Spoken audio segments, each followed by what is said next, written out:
Penyakit paru obstruktif kronis. Halo, perkenalkan nama saya Luis Alfredangki dengan NIM 210210333 dan di sini saya akan menunjukkan bagaimana cara atau metode saya untuk mencari materi yang akan saya cari dan di sini saya akan mencari materi dari definisi penyakit paru obstruktif kronik dan beserta tanda dan gejalanya. Dan di sini yang pastinya kita menggunakan browser untuk mencari materi yang akan dicari. Dan di sini saya menggunakan Google untuk mencarinya dan saya di sini akan dan sudah mengetik jurnal penyakit paru obstruktif kronik atau PPOK dan di sini saya menggunakan sumber dari UNUT sebagai materi yang akan saya cari dan di sini definisi dari PPOK itu sendiri secara singkat itu disebut sebagai penyakit kronis progresif pada paru yang ditandai oleh adanya hambatan atau sumbatan aliran udara yang bersifat irreversible atau reversible.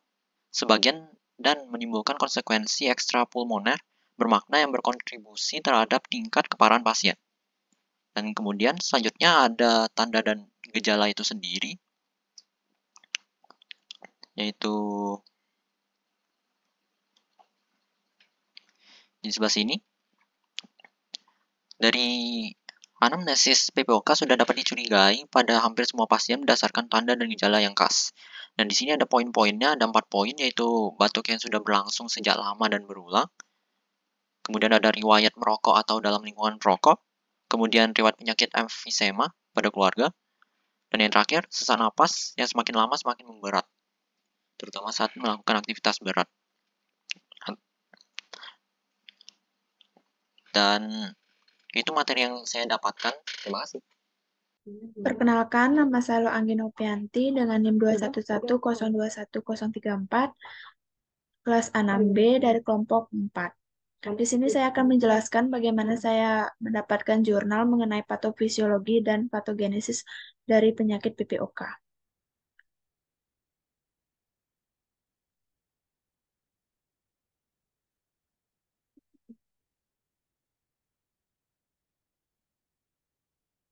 Pertama-tama kita masuk ke Google Chrome, lalu ketik patogenesis ini karena udah saya langsung enter. Keluar jurnal. Jurnalnya telah ditranslate langsung bahasa Indonesia. Sebelum membaca isi lebih dalam, saya di sini membaca abstrak terlebih dahulu. Di sini jurnalnya menjelaskan mengenai penyakit paru obstruksi kronik atau PPOK adalah penyakit pernapasan umum dengan perubahan fungsional dan struktural yang terutama disebabkan oleh penghirupan partikel berbahaya dalam jangka panjang, seperti asap rokok atau CS, yang menginduksi peradangan saluran napas pada penyakit PPOK. Oke, kita turun, cari jurnal, cari keterangan lebih lengkapnya.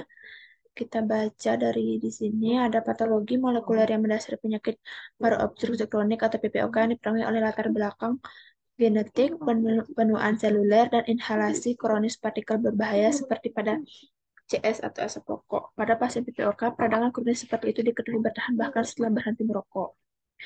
Nah, CS juga mengandung banyak zat yang beracun, termasuk metabolit turunan oksigen atau spesies oksidatif atau ROS yang memainkan peran penting dalam aktivasi mikroba, persinyalan sel, dan mekanisme lainnya diperlukan untuk memperankan homeostatis. Penyebab utamanya yaitu adalah setelah saya baca adalah disebabkan oleh inflamasi atau peradangan pada saluran pernapasan. Di sini saya akan menjelaskan bagaimana saya menemukan secara gambaran secara singkat terjadinya peradangan saluran napas atau pada PPOK. Dimulai dari iritasi yang dihirup mengakibatkan sel epitel dan makrofag alveolar yang memainkan peran sentral dalam peradangan saluran napas tipe 1 dengan melepaskan sitokin dan kemokin. Makrofag alveolar dan neutrofil melepaskan protease seperti MMPs dan elastase neutrofil yang menyebabkan degradasi elastin yang mengakibatkan kerusakan dinding alveolar. Sel dendritik adalah penghubung penting antara imunitas bawaan dan imunitas adaptif. Terletak di dekat permukaan epitel untuk merasakan masuknya iritasi yang dihirup. Di sini dijelaskan singkat saja bahwa pada PPOK itu penyebab utamanya adalah peradangan yang sulit untuk disembuhkan. Baik, sekian dari pemaparannya. Saya kembalikan. Terima kasih. Om Swastiastu. Perkenalkan, nama saya Loputu Nevilia Sandi Murnita Devi dengan NIM 211021035 dari kelompok 4 kelas A6B. Di sini saya akan memberikan tutorial mengenai bagaimana cara saya untuk mendapatkan diagnosis of PPOK. Yang pertama adalah saya membuka tentunya PubMed terlebih dahulu, kemudian mencari apa yang ingin saya cari. Di sini saya ingin mencari jurnal atau evidence mengenai diagnosis of COPD. Saya telah membaca satu artikel atau satu jurnal dengan judul The Methods Other Than Spirometry in the Early Diagnosis of COPD. Di sini karena menggunakan bahasa Inggris, jadinya saya telah menggunakan Google Translate untuk mentranslate-nya menggunakan bahasa Indonesia. Jurnal ini dibuat oleh Maria Eugenia Loko dan Mark Cohen pada tahun 2020. Setelah pada tahap awal membaca abstraknya, kemudian saya membaca pendahuluannya. Jika menurut saya sudah cocok, jadi saya akan melanjutkan dengan apa yang ingin saya cari. Tentunya saya membaca diagnosis dari PPOK. Diagnosis dini PPOK memiliki banyak interpretasi. Sebuah survei baru-baru ini menunjukkan bahwa sebagian besar para ahli menganggap bahwa diagnosis awal sebagai COPD yang didiagnosis sebelum timbulnya gejala. Dalam penelitian ini, penulis mengklasifikasi pasien PPOK sebagai diagnosis yang mungkin jika pasiennya memiliki Y2 indikator terdaftar selama 5 tahun terakhir. Sebelum didiagnosis PPOK, indikatornya adalah pneumonia, penyakit pernafasan selain pneumonia, resep steroid oral, dan masih banyak lainnya. Ya, di sini pasien dengan Y3 indikator terdaftar lebih dari 90 hari sebelum dia didiagnosis, diklasifikasikan memiliki diagnosis yang terlambat. Klasifikasi ini menunjukkan bahwa pasien dengan diagnosis dini memiliki prognosis yang lebih baik daripada pasien dengan diagnosis yang terlambat. Baik, sekian yang dapat saya jelaskan mengenai bagaimana cara saya untuk mendapatkan jurnal tentang diagnosis of PPOK. Baik, jika ada salah, saya mohon maaf. Saya tutup dengan Paramesanti. Om Santi, Santi, Santi Om. Terima kasih. Perkenalkan, nama saya Mada Devina Lestari dengan NIM 211021036 kelompok 4 kelas A6B Farmasi Klinis. Di sini saya akan menjelaskan bagaimana cara saya mendapatkan evidence tentang tata laksana terapi penyakit paru obstruktif kronis, baik itu tata laksana terapi farmakologi dan terapi non-farmakologi. Pertama-tama, saya akan masuk kepada halaman pencarian, di mana di sini keyword yang saya gunakan adalah guideline COPD atau guideline Chronic Obstructive Pulmonary Disease atau penyakit paru obstruktif kronis.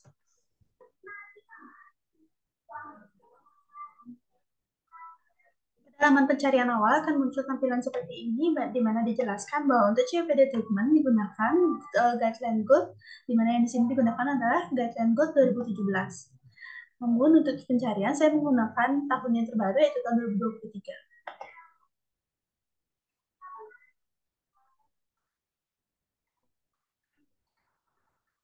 Lalu akan muncul halaman seperti ini, di mana di sini terdapat 3 pilihan untuk guideline yang akan di-download. Saya di sini menggunakan paket Gate to COPD Diagnosis, Management and Prevention 2022 Report.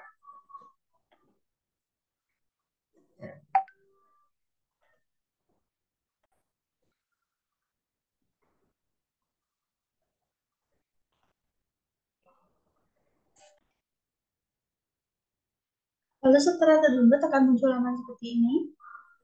Lalu kita langsung menuju ke bagian daftar isi atau table of content.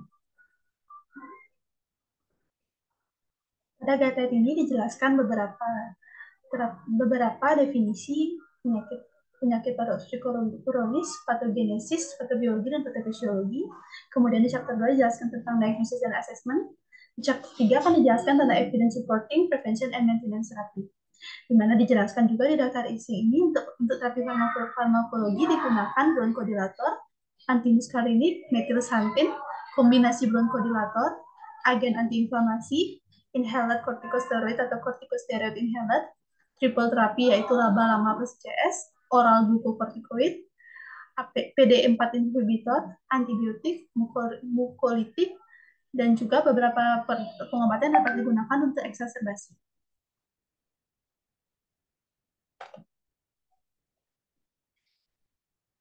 Ini juga dijelaskan tentang terapi non farmakologi yaitu dengan mengurangi penggunaan rokok dan juga dengan menerima vaksinasi.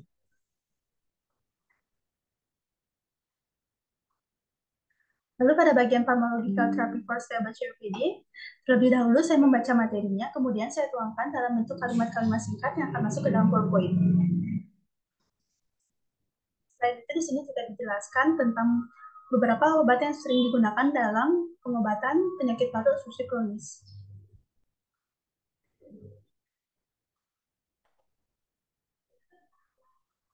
Kemudian dilakukan scoring sampai ditemukan tentang terapi non farmakologi yang akan digunakan. Untuk non farmakologi terapi di sini dijelaskan tentang mengurangi penggunaan rokok atau tidak merokok, rehabilitasi paru, dan juga level evidence support yang dapat digunakan pada non farmakoterapi in COPD patient.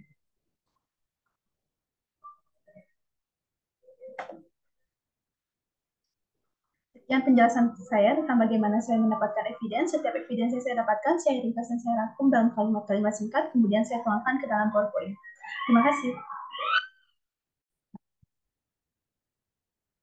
Halo, perkenalkan nama saya Nidia Chandra Riani, NIM 038 dari kelas A6B. Saya berasal dari kelompok 4 dan saya mendapatkan tugas untuk mencari empiris antibiotik PPOK.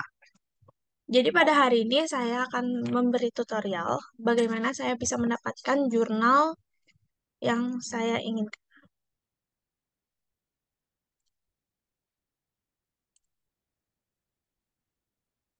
Jurnal yang saya dapatkan yaitu dari salah satu web yaitu Arcobrononeumo. Di sini saya kenapa menggunakan web tersebut karena di PubMed untuk jurnal ini tidak bisa di-download atau tidak bisa diubah ke PDF. Sedangkan di salah satu situs ini saya bisa menggunakannya untuk mengubah ke PDF. Kebetulan biasanya sebelum saya mendownload, saya selalu untuk membaca bagian introduction. Di sini saya mencari tahu apakah sesuai dengan apa yang saya inginkan. Lalu saya baca lanjut ke background, lalu saya langsung mencari eh ke kasus yang ingin saya rangkum pada hari ini. Jadi ini antipseudomonal antibiotic utilization. Dari data tersebut, saya biasanya mengubah bahasanya karena kebetulan ini bahasanya dari Inggris. Jadi saya mengubah terlebih dahulu ke bahasa Indonesia agar pemahaman saya lebih baik lagi dalam memberikan materi yang akan saya berikan nanti di PowerPoint atau yang akan saya rangkum dalam PowerPoint. Jadi saya itu ngambil dari salah satu artikel Archivos de Bronchonemologica. Jadi ini dari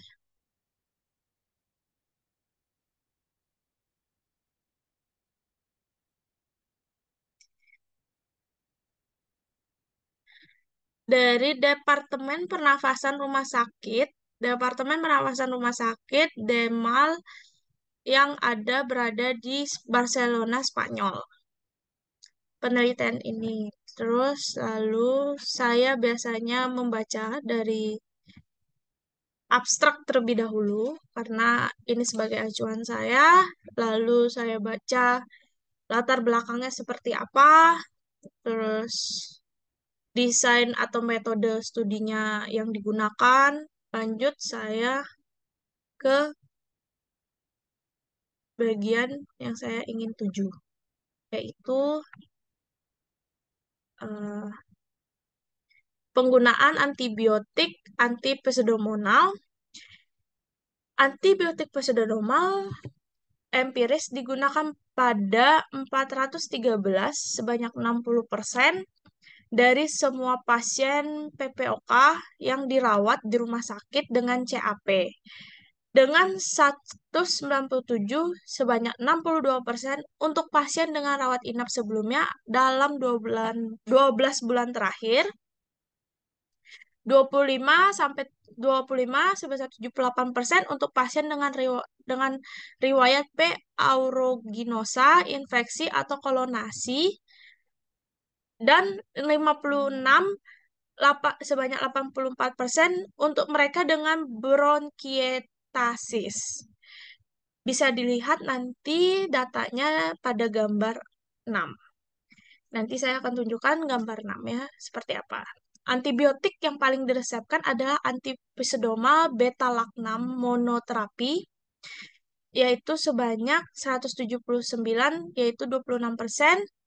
Lalu antipseudomal yang fluorokolinosis 124 sebanyak 18%, dan terapi kombinasi dari beta-lactam dan fluorokolin kol, kol, furokolikolnon, aminoglykosoda, atau kolistin. Pada pengolahannya ditemukan penggunaan antibiotik antipseudomal sesuai dengan faktor resiko, yaitu penggunaan antibiotik pseudomal lebih tinggi pada pasien dengan riwayat inap sebelumnya dalam 12 bulan terakhir. Lalu riwayat infeksi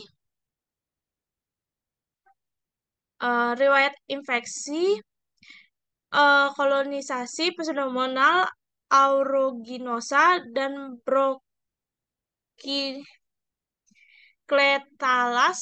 Hal ini menunjukkan bahwa faktor ini dapat mempengaruhi keputusan pengobatan.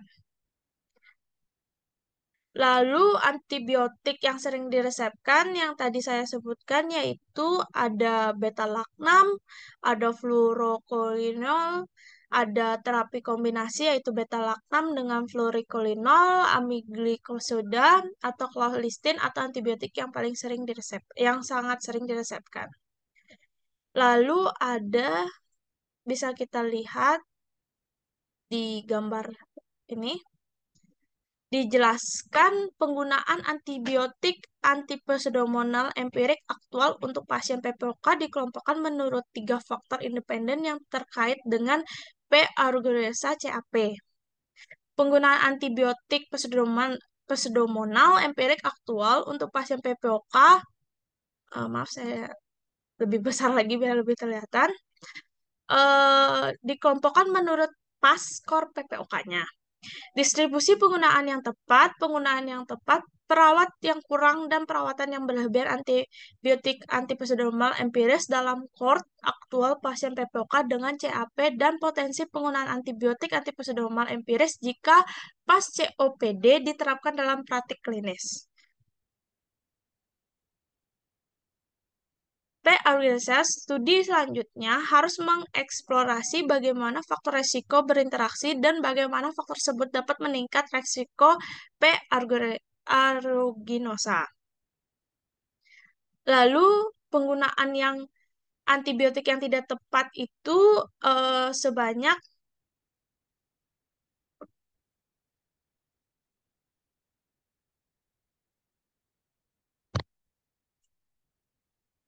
5,4%,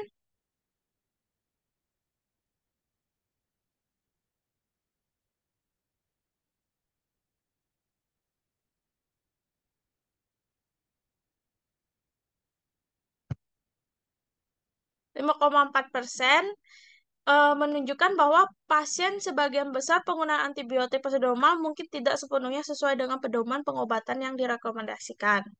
Sedangkan penggunaan antibiotik yang tidak tepat itu prevalensinya penggunaan antibiotiknya itu yang tidak tepat mencapai yaitu 39,3%. Hal ini menunjukkan adanya penggunaan antibiotik yang tidak sesuai dengan indikasi atau pemilihan antibiotik yang tidak tepat. Lalu kesimpulannya dari jurnal ini yaitu penggunaan berlebihan antibiotik antipesodomal pada pasien PPOK dengan pneumonia ditemukan bahwa sekitar 2/3 pasien PPOK yang mengalami pneumonia menerima setidaknya satu antibiotik antipesodomal. Hal ini tidak sebanding dengan rendahnya prevalensi P. aeruginosa dalam kasus pneumonia PPOK sebanyak 7%. Antibiotik antipesodomal yang paling umum digunakan uh, adalah monoterapi antibiotik beta-laktam yang monoterapinya fluorokinolon. Penggunaan yang berlebihan ini dapat meningkatkan resisten antimikroba. Untuk mengatasi masalah penggunaan antibiotik antipesodomal yang berlebihan, penelitian ini mengembangkan skor melewati PAS COPD. Skor ini membantu dalam merasionalisasi penggunaan antibiotik antipesodomal pada pasien PPOK dengan pneumonia. Pasien dengan skor rendah 0 sampai 1 poin dapat menerima antibiotik konvensional tanpa perlindungan antipesodomal. Sementara pasien dengan skor tinggi memerlukan perlindungan antipesodomal. Skor ini dapat membantu mengurangi penggunaan antibiotik antipesodomal yang tidak perlu. Sekian yang dapat saya sampaikan. Saya ucapkan terima kasih. Maaf jika ada salah-salah kata. Perkenalkan, nama saya Nikada Adelia Anggraini dengan NIM 211021039 dari kelas A6B. Di sini saya akan menjelaskan bagaimana cara saya menemukan evidence mengenai kajian fenomena PPOK. Saya membahas mengenai kajian fenomena eksaserbasi pada pasien PPOK yang merokok. Menurut WHO, merokok merupakan salah satu faktor terbesar penyebab PPOK. Merokok juga merupakan salah satu pemicu utama terjadinya eksaserbasi pada pasien PPOK. Yang pertama saya lakukan untuk mencari evidence adalah membuka PubMed terlebih dahulu. Setelah membuka PubMed dan searching sesuai dengan apa yang ingin dicari,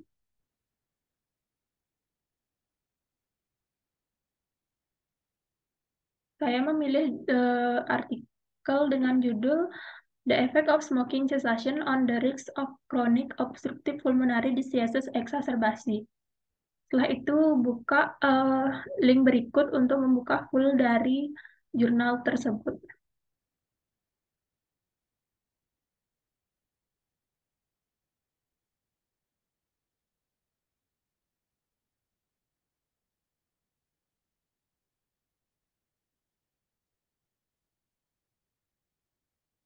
Setelah muncul tampilan seperti ini, saya akan menerjemahkan terlebih dahulu jurnal berikut.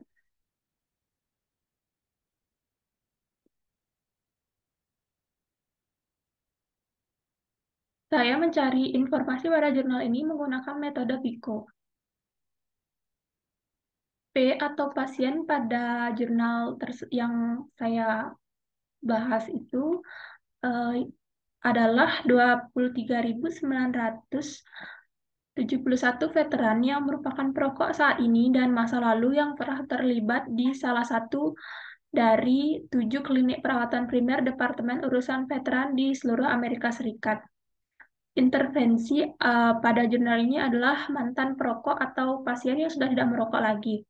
Dan di-compare atau dibandingkan dengan pasien yang masih merokok saat ini.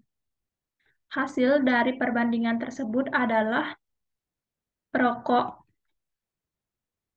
saat ini dibandingkan dengan mantan perokok memiliki resiko Dibandingkan dengan perokok saat ini, mantan perokok memiliki resiko eksaserbasi PPOK yang berkurang secara signifikan setelah disesuaikan dengan usia, komorbiditas, penanda keparahan PPOK, dan status sosial ekonomi. Besarnya penurunan resiko bergantung pada durasi berhentinya merokok. Lalu,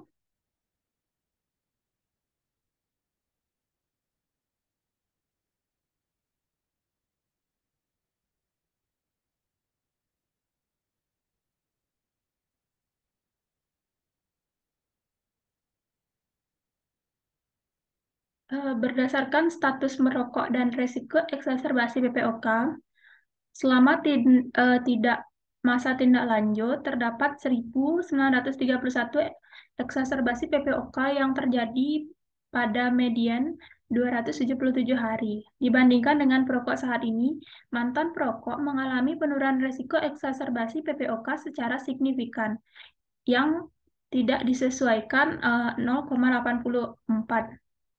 Interval kepercayaan itu adalah 95%. Menambah jumlah rokok yang dihisap selama per hari berpengaruh signifikan terhadap estimasi poin. Begitu pula usia, diagnosis PPOK sebelumnya atau penanda keparahan PPOK, penggunaan bronkodilator nebulasi, dan jumlah kanister beta agonis dan impratropium bromida dan eksaserbasi PPOK sebelumnya. Demikian juga penambahan komorbiditas dan karakteristik sosiodemografi tidak memiliki pengaruh yang signifikan terhadap poin secara keseluruhan. Lalu, berdasarkan durasi berhenti merokok dan resiko terhadap eksaserbasi PPOK. Dalam model yang tidak disesuaikan, durasi berhenti merokok sangat terkait dengan distribusi resiko terbentuk U terbalik untuk eksaserbasi PPOK bila dibandingkan dengan perokok saat ini. Demikian pula, menyesuaikan jumlah perokok yang dihisap per hari tidak memiliki efek yang signifikan pada perkiraan poin. Namun, setelah disesuaikan dengan usia, diagnosis PPOK sebelumnya, dan penanda keparahan PPOK, ada hubungan dosis respon yang kuat antara resiko eksaserbasi PPOK dan durasi berhenti merokok. Lalu dilanjutkan dengan resiko eksaserbasi PPOK, distratifikasi berdasarkan diagnosis PPOK sebelumnya. Dibandingkan dengan perokok saat ini, di antara 7.109 orang yang telah melaporkan diagnosis dokter PPOK dalam model yang tidak disesuaikan, ada 16% peningkatan resiko eksaserbasi terkait dengan mantan perokok. Namun setelah penyesuaian, ada 16% penurunan resiko eksaserbasi terkait dengan pelaporan menjadi mantan perokok. Demikian pula dalam analisis yang tidak disesuaikan di antara individu yang telah melaporkan sendiri diagnosis dokter PPOK, terdapat peningkatan risiko eksaserbasi PPOK yang kuat jika dibandingkan dengan perokok saat ini.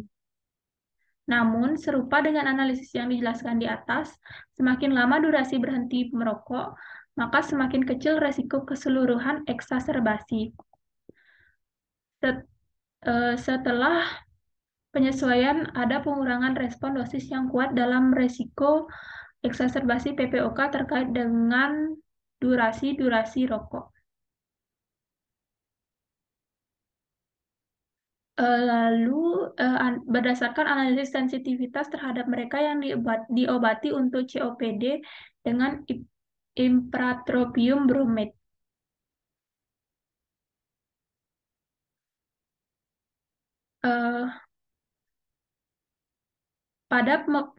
Kami membatasi kohort pada 1.767 individu yang memiliki diagnosis PPOK yang dilaporkan sendiri, diagnosis PPOK ICD-9, dan menerima setidaknya 1 resep impratropium bromida. Dari orang-orang ini, ada 904 PPOK eksaserbasi dengan waktu rata-rata kejadian 207,9 hari. Seperti analisis sebelumnya, dalam analisis yang tidak disesuaikan, ada peningkatan resiko eksaserbasi terkait dengan laporan menjadi mantan perokok. Namun tidak seperti di analisis sebelumnya, setelah penyesuaian untuk usia, jumlah rokok yang dihisap per hari, dan penanda keparahan COPD, komorbiditas, dan karakteristik sosiodemografi, perkiraan poin keseluruhan tetap sedikit meningkat meskipun tidak signifikan secara statistik. Baik, itu saja yang dapat saya jelaskan.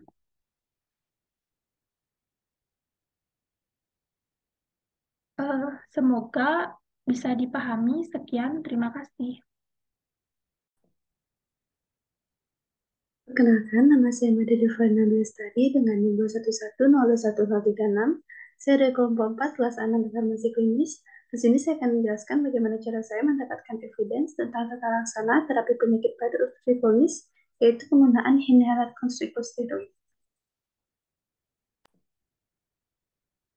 Pertama, terlebih dahulu masuk pada halaman pencarian, lalu ketikkan keyword PubMed.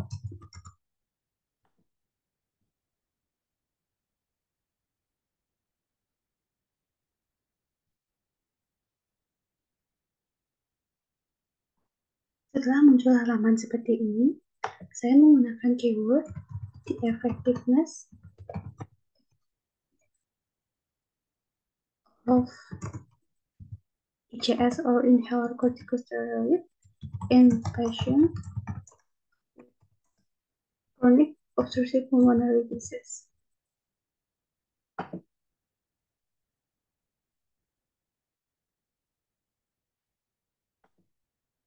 Sebelum melanjutkan pencarian, saya terlebih dahulu melakukan filter pada website web PubMed, yaitu di mana text availability saya menggunakan free full text, dan untuk artikel type-nya menggunakan RCT atau randomized control trial, dan publikasi terakhir adalah 5 tahun terakhir. Kemudian saya tertuju pada website nomor 4, di mana di sini menjelaskan tentang benefit of budesonide, bupropion, formoterol, fumarate, dehydrate on COPD exacerbation, lung function, symptoms, and quality of life across blood eosinophil range. Post hoc analysis of data from ETAS.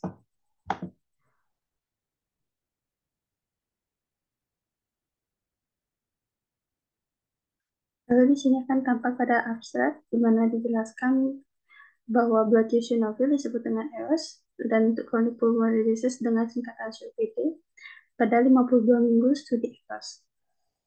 Di sini juga dijelaskan tentang population dari pasiennya, dan juga interven dijelaskan juga secara langsung. Di sini interven dan comparison sudah dijelaskan, dan dijelaskan bahwa konklusinya adalah penggunaan BGF versus TFF sudah dilakukan observasi dan terbukti efektif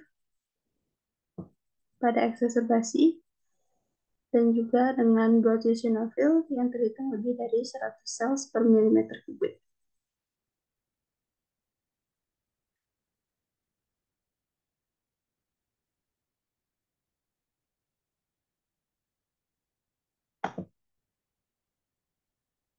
Sekian pemaparan saya tentang bagaimana cara saya mendapatkan evidence-based medicine tentang inhaler corticosteroid. Terima kasih. Tuberkulosis.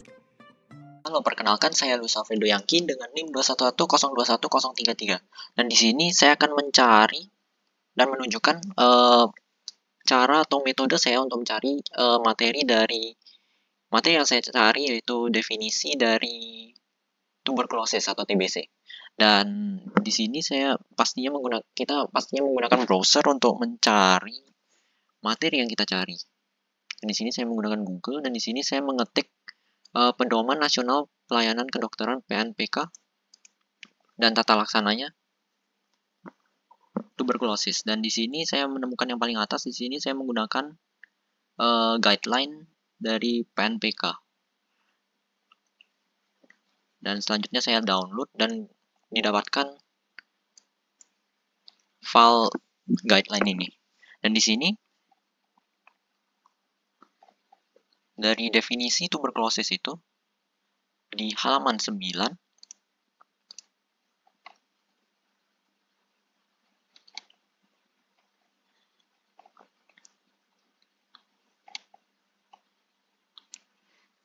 Di sini dinyatakan bahwa tuberkulosis itu suatu penyakit kronik menular yang disebabkan oleh bakteri Mycobacterium tuberculosis. Dan bakteri ini berbentuk batang dan bersifat tahan asam sehingga sering dikenal dengan basil tahan asam atau BTA. Dan sebagian besar dari kuman ini sering ditemukan menginfeksi parenkim paru dan menyebabkan tuberkulosis paru. Namun bakteri ini juga memiliki kemampuan menginfeksi organ tubuh lainnya, seperti pleura, kelenjar limfe, tulang, dan organ ekstra paru lainnya. Dan kemudian selain definisi, di sini juga saya mencari materi dari tanda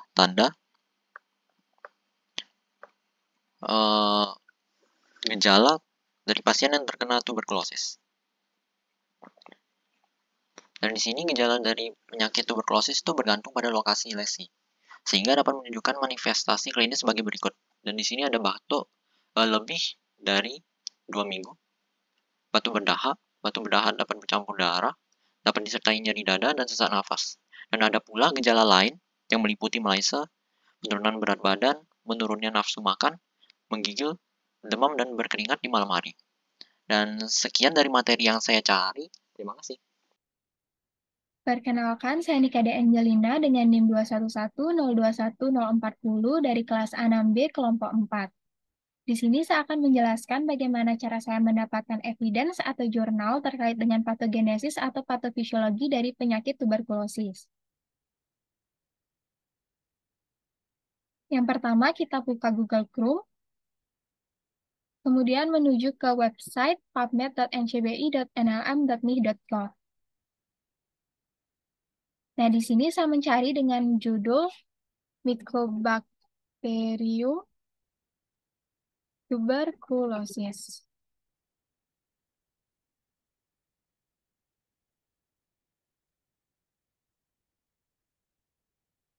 Nah, di sini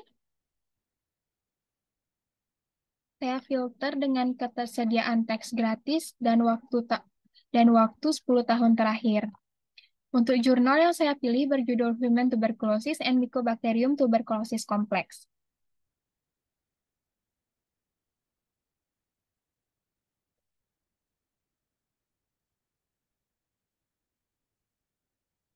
Di sini kita lihat dalam bentuk PDF.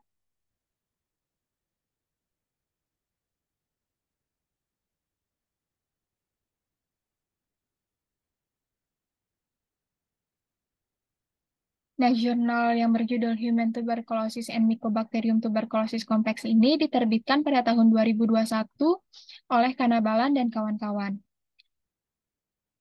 Untuk patofisiologi atau patogenesis dari tuberkulosis, kita menuju ke subbab nomor 3, yaitu pathogenesis of human tuberculosis, di mana pada subbab 3.1 mengenai gambaran umum dari patogenesis tuberkulosis ini, di mana dijelaskan patogenesis dari tuberkulosis disebabkan oleh Mycobacterium tuberculosis, di mana merupakan proses yang sangat rumit yang melibatkan antara sistem imun inang dan faktor dari bakterial.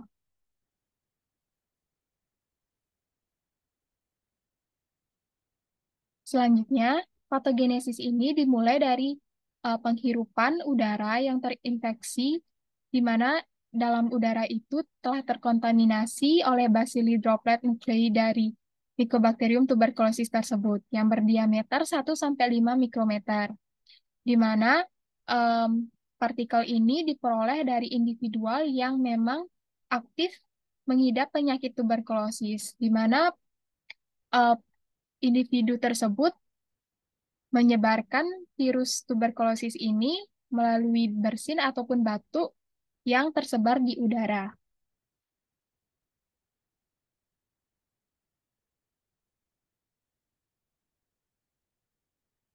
Selanjutnya, yaitu intracellular replication and simultaneous spreading of Mycobacterium tuberculosis to a chance pulmonary lymph node and other of extrapulmonary tissue site occur via lymphatic and blood circulation prior to establishment of adaptive immune response, yang artinya replikasi dan penyebaran dari Mycobacterium tuberculosis ini secara bersamaan ke kelenjar getah bening paru yang berdekatan dan situs jaringan ekstrapulmoner lainnya yang melalui limfatik dan sirkulasi darah sebelum pembentukan respon imun adaptif.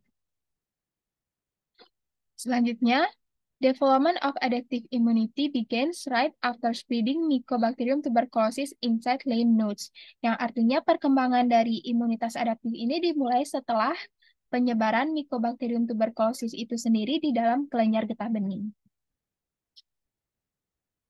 Selanjutnya, dalam jurnal ini juga terdapat gambar yang menggambarkan patogenesis dari tuberkulosis itu sendiri,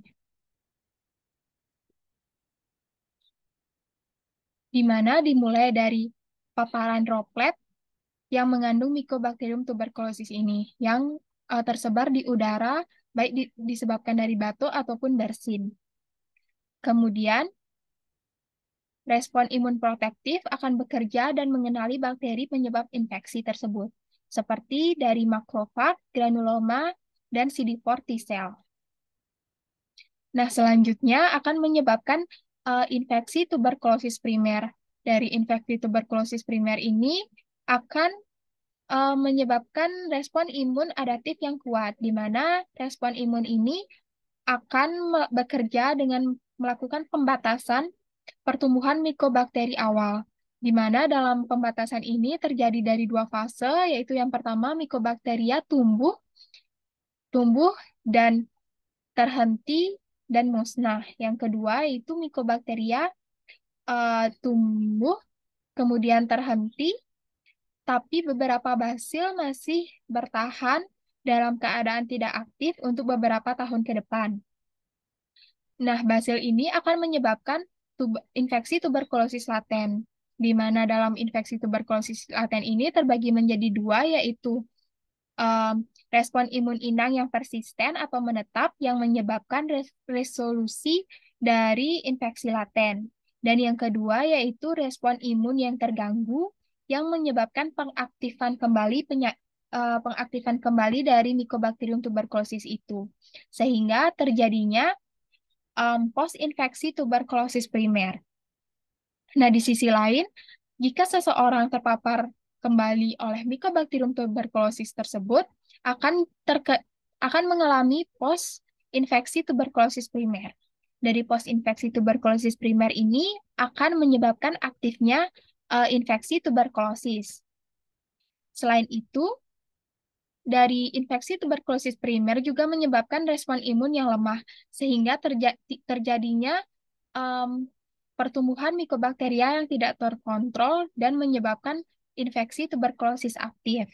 Nah, dari infeksi tuberkulosis aktif ini akan menyebabkan meningitis dan tersebar luasnya penyakit tuberkulosis itu sendiri.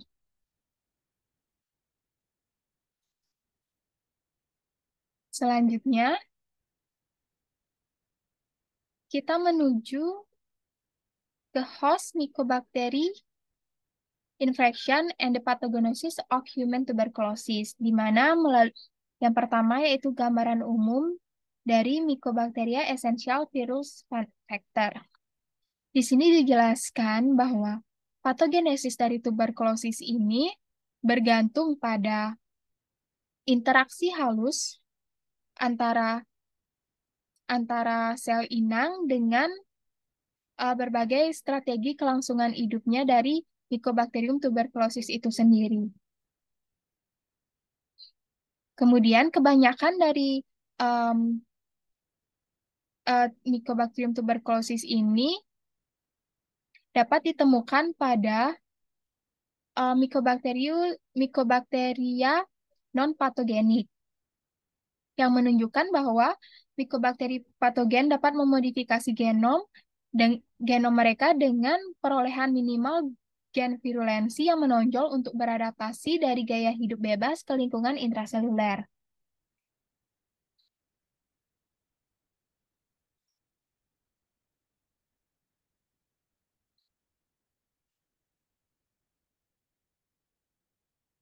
Selanjutnya, the pathogenesis dari Mycobacterium tuberculosis ini umumnya terletak pada kemampuan manipulasi makrofag, granuloma, dan sel inang metabolisme.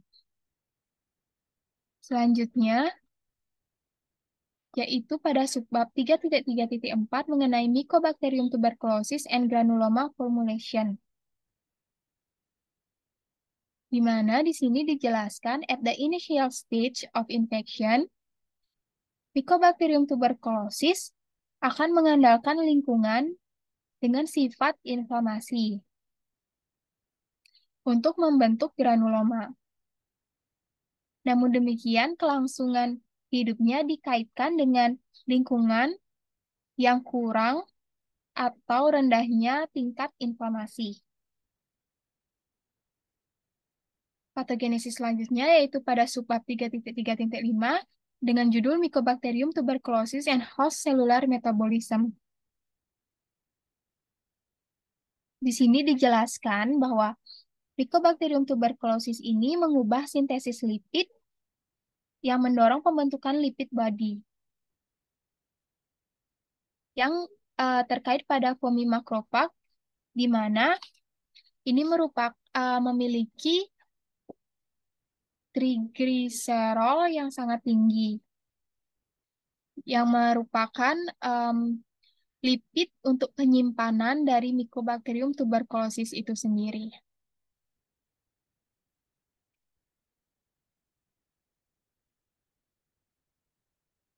Selanjutnya yaitu kolesterol yang berasal dari sel inang ini merupakan sumber karbon utama untuk Mycobacterium tuberculosis.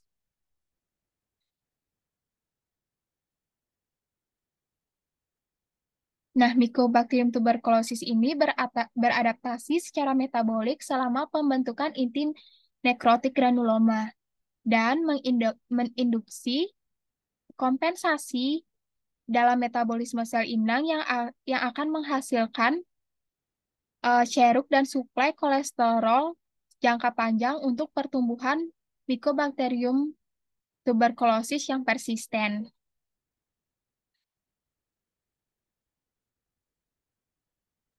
Baik, sekian penjelasan dari saya. Semoga dapat dipahami. Terima kasih.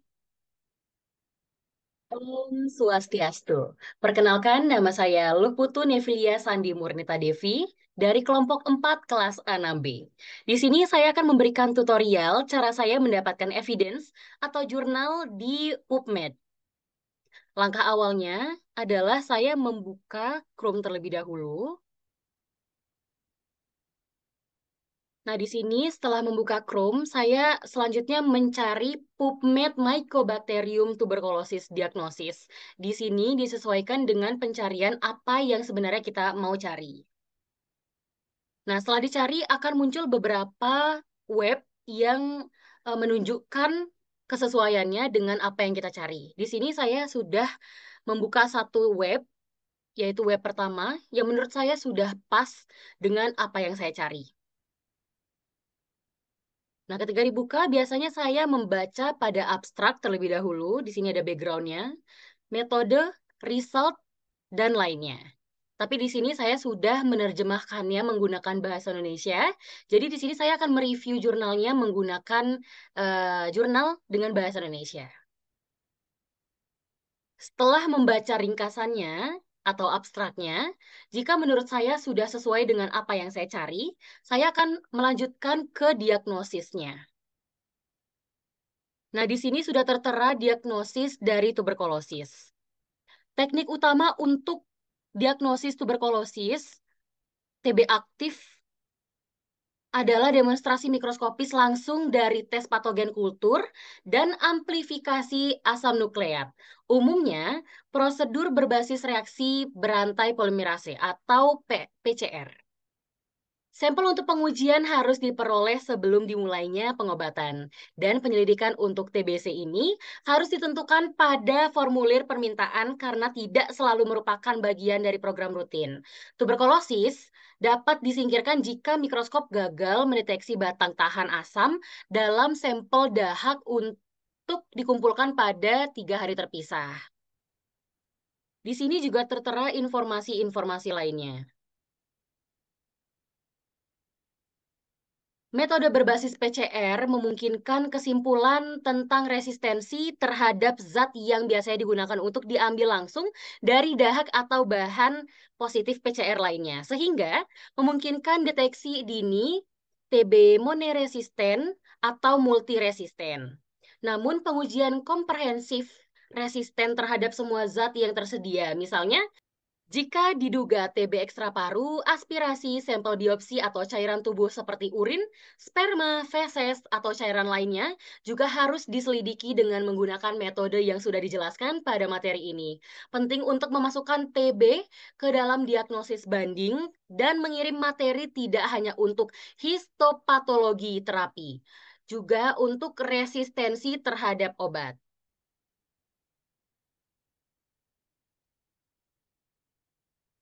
Baik, sekian yang dapat saya jelaskan mengenai cara saya untuk mendapatkan evidence mengenai diagnosis tuberkulosis. Saya mohon maaf bila ada kesalahan dalam penuturan kata saya.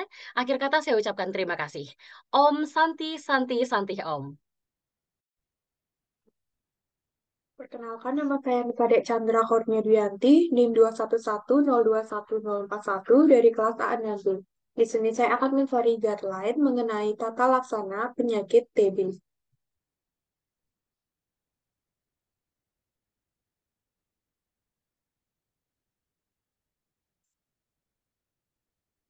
Ketik guideline TBC, kemudian muncul beberapa rekomendasi dari Google.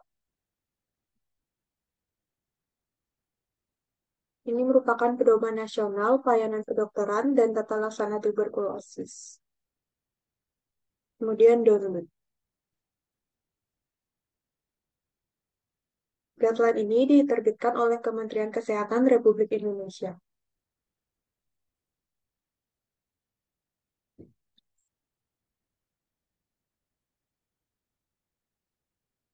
Kemudian langsung saja menuju pengobatan pada tuberkulosis paru halaman 28.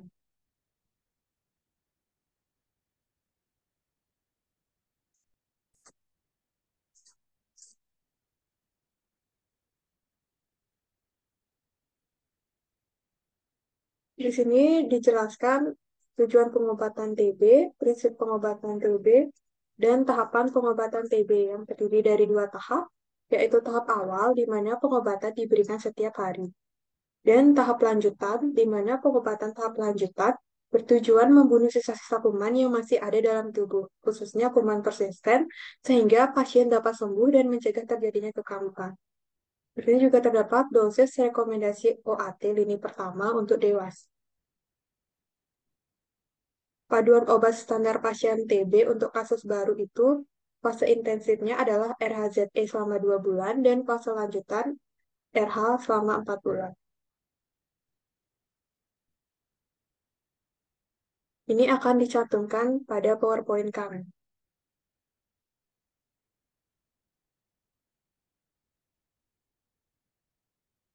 Perkenalkan, nama saya Nikada Dwi Untari, NIM 211021042 dari kelas A6B. Di sini saya akan menjelaskan bagaimana cara saya mendapatkan evidence atau jurnal panduan empirik antibiotik dari tuberkulosis, di mana saya memakai dua jurnal. Jurnal yang saya dapatkan dari PubMed dan Medscape. Pertama, saya buka Google Chrome terlebih dahulu, lalu saya mencari dengan judul PubMed Empirik Terapi Tuberkulosis.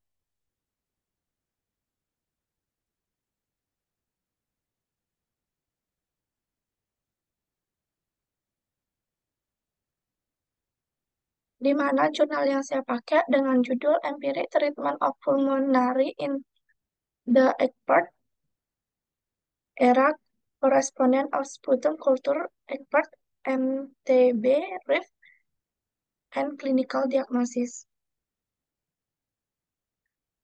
di mana saya terjemahkan dalam bahasa Indonesia,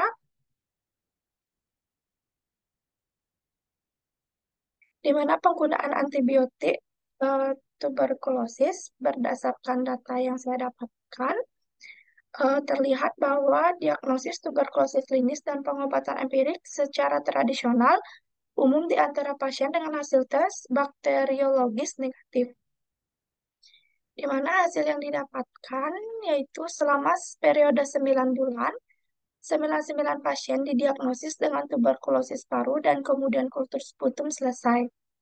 Mereka dicocokkan dengan 196 pasien yang menerima evaluasi tuberkulosis negatif di fasilitas yang sama. Egbert dimasukkan dalam evaluasi 291 atau 99% pasien. Dibandingkan dengan kultur, Egbert memiliki sensitivitas 92% atau interval kepercayaan 95%, 83-97%, dan spesifisitas 95% atau 92-98%. 20 pasien dengan Egbert negatif didiagnosis secara klinis dengan tuberkulosis dan kemudian ditentukan status kulturnya. 2 atau 10% adalah budaya positif, mempertimbangkan semua pasien dirawat terlepas dari Egbert dan kelengkapan data kultur, dan mempertimbangkan inisiasi pengobatan sebelum Egbert positif atau N sama dengan 4.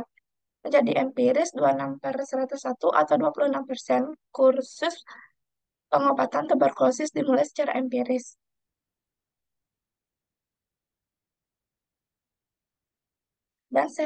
Dan yang kedua saya kembali membuka Google Chrome. Saya mencari dengan judul Medscape Empirik Terapi Tuberkulosis.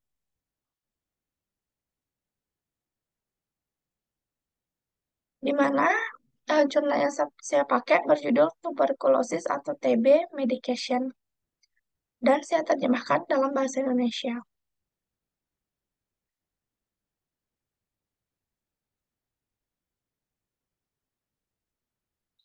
Di mana saya juga mendapatkan pengobatan tuberkulosis atau TB harus memenuhi prinsip-prinsip terapi dasar sebagai berikut.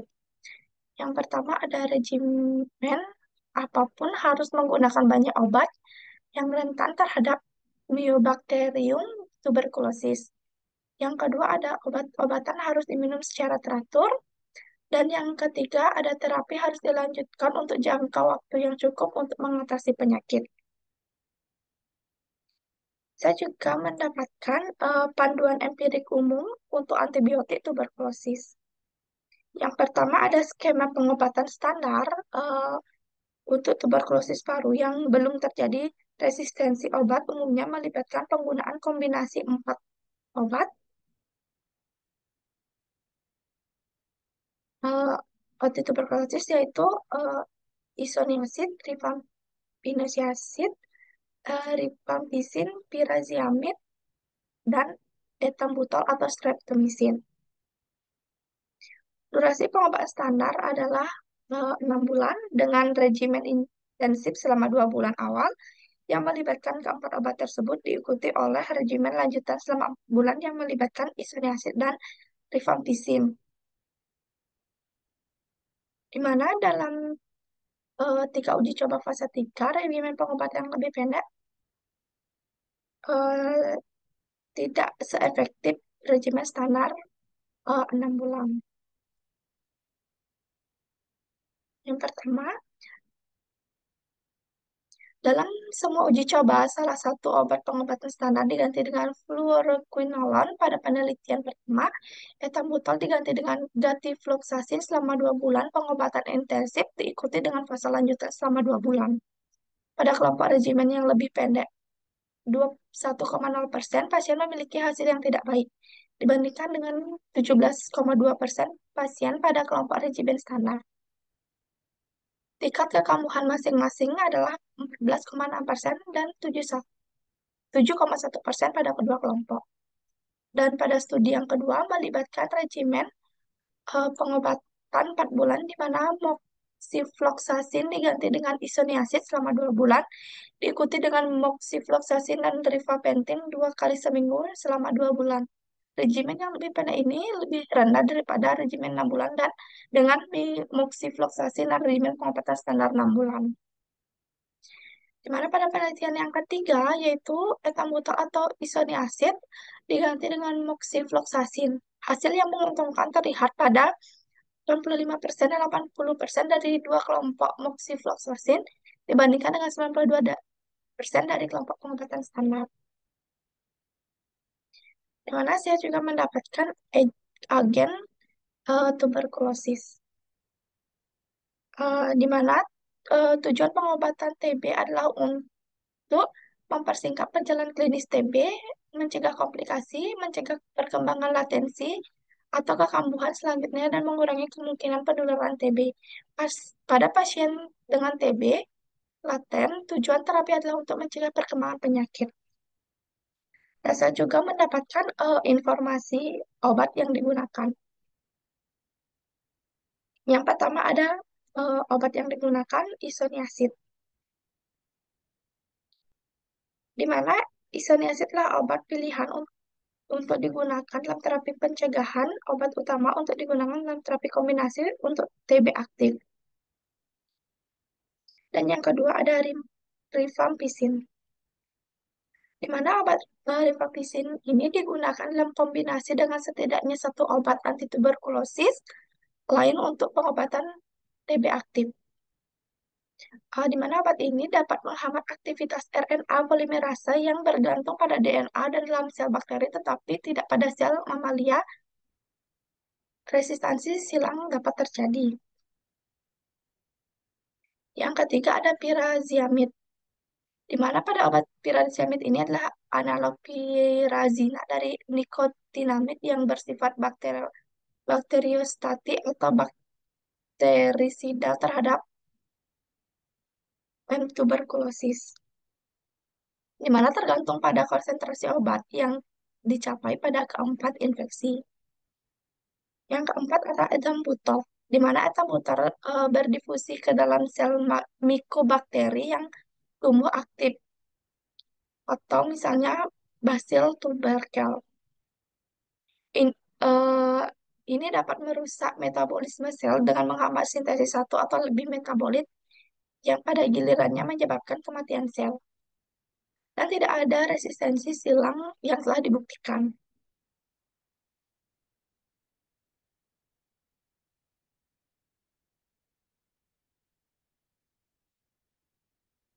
Dan yang kelima ada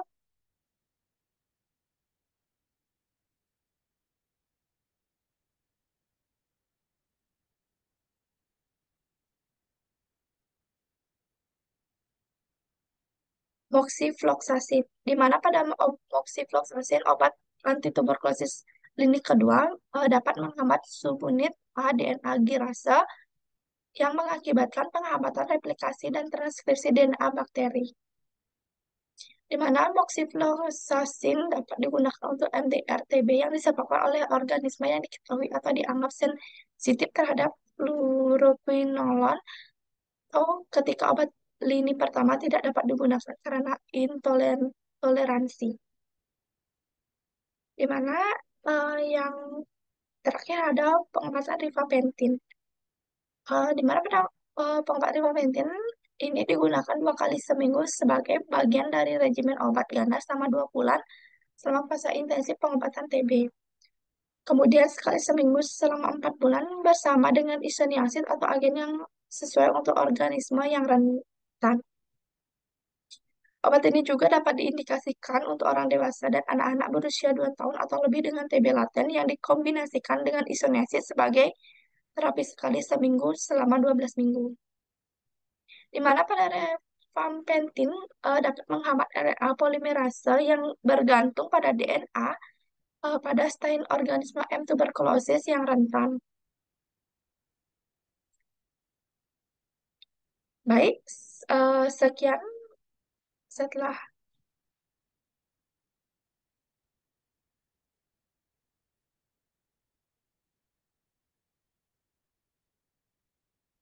sekian yang dapat saya sampaikan. Semoga dapat dipahami. Terima kasih. Perkenalkan, saya Nikada Ilda Sugiantari dengan NIM 211021043, kelas A6B, kelompok 4.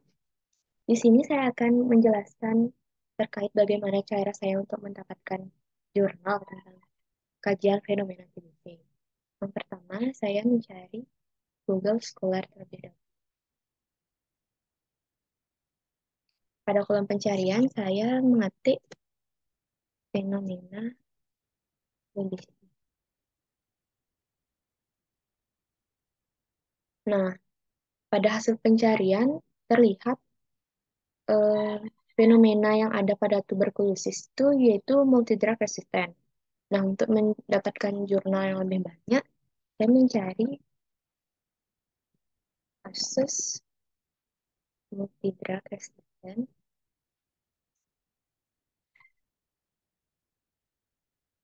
TB. Nah, saya lalu memilih jurnal dengan judul Multidrug Resistant Tuberculosis atau MDR. Dan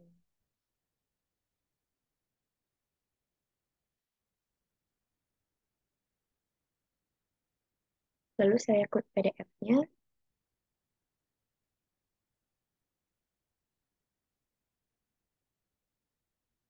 Penelitian ini dilakukan oleh Triwahyuni dan juga Widya Hari Cahyati pada tahun 2020. Secara global, kasus MDR atau RRTB yang terdeteksi yaitu sebanyak 161.000 kasus, tersebar 29% dari perkiraan sebanyak 558.000 kasus pada tahun 2017. Meningkat bila dibandingkan pada tahun 2016, yaitu sebanyak 153.119 kasus yang terdeteksi. Indonesia merupakan salah satu dari 27 negara dengan beban MDR tinggi di seluruh dunia, dengan perkiraan 6.800 kasus baru setiap tahun. Sebesar 2,8% terjadi pada penderita baru dan 16% pada kasus TB yang sebelumnya diobati. Multidrug resistant tuberculosis merupakan masalah terbesar dalam pencegahan dan pemberantasan TB dunia. MDR-TB terjadi jika kuman tuberkulosis resistensi terhadap berbagai OAT lini pertama, minimal 2 obat yaitu isoniazid dan rifampicin.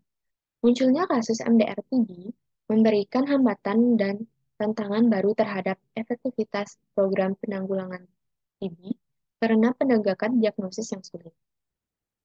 Tingginya angka kegagalan terapi dan kematian. Hal ini disebabkan karena pengobatan dan yang dilakukan membutuhkan biaya yang lebih mahal dan juga waktu yang lebih lama. Penelitian ini merupakan jenis penelitian observasional analitik dengan rancangan penelitian case control. Sampel pada penelitian yaitu 33 kasus dan 33 kontrol. Dengan teknik pengambilan sampel menggunakan teknik konservatif sampling. Instrumen yang digunakan adalah kuesioner. Data dianalisis univariat, bivariat, dan multivariat dengan SPSS. Hasil penelitian menunjukkan bahwa motivasi penderita OR 5,342, 95%, CI sama dengan 1,526 sampai 18,697. Riwayat pengobatan sebelumnya OR sama dengan 44,8, 95%, CI sama dengan 4,554 sampai 40,76. Kepatuhan minum obat OR sama dengan 6,5, 95%, CI sama dengan 1,64 sampai 25,759. Lama pengobatan TB OR sama dengan 25,714, 95%, CI sama dengan 2,756 sampai 239,939, dan status efek samping obat OR sama dengan 5,333 dan 5%, CI sama dengan 1,859 sampai 19,301. Berhubungan dengan kejadian TB MDR di Puskesmas Kota Semarang. Faktor yang paling dominan dengan kejadian TB MDR adalah riwayat pengobatan sebelumnya. Nah, lalu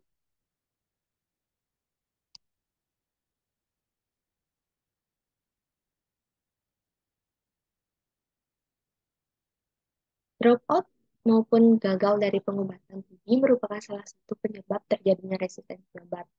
Pengobatan TB dilakukan selama lebih dari 2 bulan yang dapat mengakibatkan pasien drop out karena setelah melakukan pengobatan intensif, biasanya pasien merasa sembuh dan menghentikan pengobatannya. Akibat dari putus berobat dapat mengakibatkan kuman TB resisten terhadap obat TB.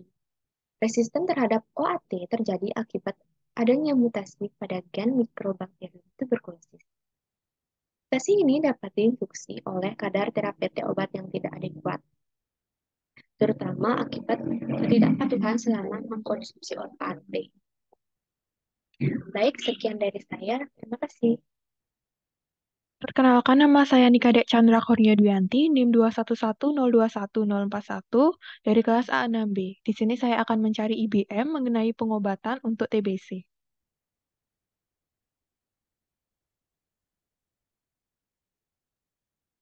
Saya mencari jurnal dengan PubMed dan Research Anti-Tuberculosis Regimen for Pulmonary Tuberculosis. Ini merupakan studi komparatif yang berjudul 6 versus 8 month Anti-Tuberculosis Regimen for Pulmonary Tuberculosis under Program Conditions. Pada jurnal ini membandingkan karakteristik epidemiologi pada pengobatan tuberkulosis yang diberikan selama 8 bulan atau 6 bulan anti-tuberkulosis. Sebanyak 928 pasien yang didiagnosa BTA positif diberikan etambutol, isoniazid, rifampicin, dan pirazinamid selama 2 bulan, diikuti dengan etambutol dan isoniazid selama 6 bulan.